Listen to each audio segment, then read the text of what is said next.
Hi, I'm Lou with another episode of My Car Story, and today we're out in Carlisle, Pennsylvania at the Carlisle events, and we've got a great car. I'm here with Tom. Tom, what's your last name? Ghent.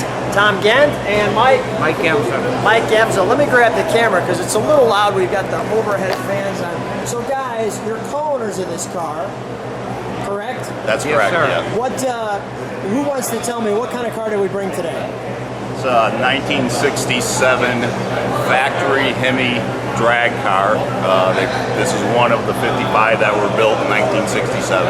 It's a Plymouth version, also known by code as an RO car. As an RO car. How long have you guys had this car? 4 years? We've had it for about 4 years. 4 years. Yeah.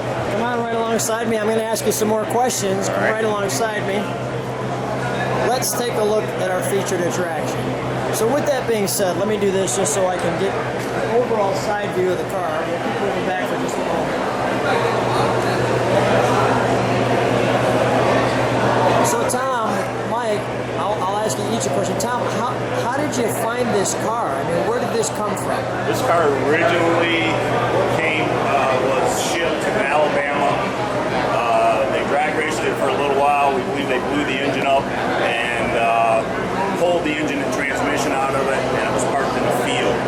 In the early 80s, there was a gentleman that was going around the country and pulled this out of the field in the early 80s. I think he put a little paint on it and put a Hemi back in it. This Hemi was built by Hemi Enterprises, and he had it for a bunch of years. It was sold to a guy in Chicago, and he was the one that we ended up buying it from and brought it back to North Carolina, which was where it had been for all those years. So Mike, who did the restoration on this car? Years ago, the restoration was actually done by a gentleman by the name of John. He's the gentleman that found it from Billy Jacobs, who was the original owner of the car. John had bought this car probably in the 80s sometime. Realized what it was. He was a gentleman that saw it sitting in the fields, decided to drag it home, and I like that. Decided to drag it home. That's awesome. what else do you do with an old RO car sitting in the field? You drag it home. Yeah, drag it home. It's never a grocery getter with a race car. Billy Jacobs was kind of a drag racer who did a lot of street racing.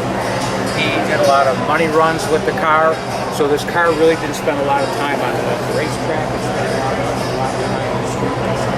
A lot of times. Street racing with this RO car. When he bought this car, he drove it home from the dealership. It has 22 miles on the odometer, and at that point in time, he disconnected the speedometer cable, and the odometer still shows 22 miles. The odometer still shows 22 miles. Can we open up the trunk? This car is wonderful. You know, this is all the grassroots racing. Without cars like this, I don't think you would see cars of today's caliber. The Camaros, the Challengers, the Mustangs. To save weight, they didn't put any undercoating in the quarter panels like they did on every other Chrysler. Yeah. There was no undercoating on the car at all. So, Let's take a look at the interior. yep. Tom, let's walk in this way. I think you've got the keys for it. Ooh, step back just a second. Let me get that door. Now tell me what's going on here. I have no idea. Apparently they were into Escort camshafts, and those camshafts, apparently they used to send out these metal medallions when you purchase the camshaft from Escort. There it is. That's the Who knows? I don't even know what year that is. 60 sometime. I'm sure, yeah, mid-60s on that tag. So this is a heater delete, radio delete car. There's no controls for heater, heater or radio or any of that. Bare bones. And it's kind of interesting, right? I mean, obviously these are aftermarket, but what's interesting to me is it wasn't a stick. No. It's an automatic. No. So they just said, let's get in it and stomp on it. Yeah, they actually built more automatics than they did 4-speeds. Yes, they did. It was a taxi cab kind of interior. They all had bench seats. automatics were column, and the 4 speeds were on the floor, but still a bench seat. This is great. All right, let's take a look under the hood, shall we? Mike, would you open that, and then we'll have Tom stay inside and start it on the proper cue.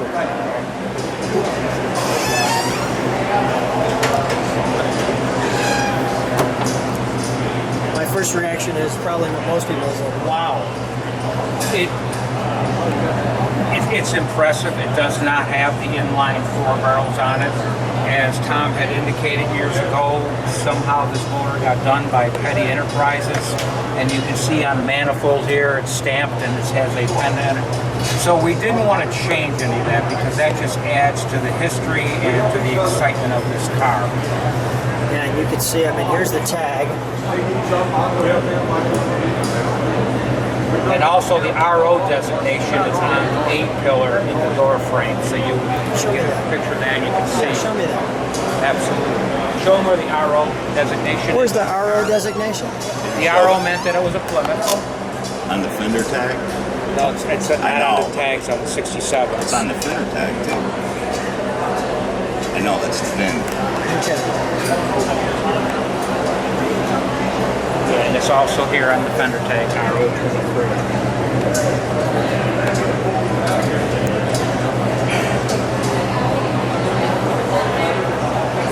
So Tom, let's fire it up for a moment.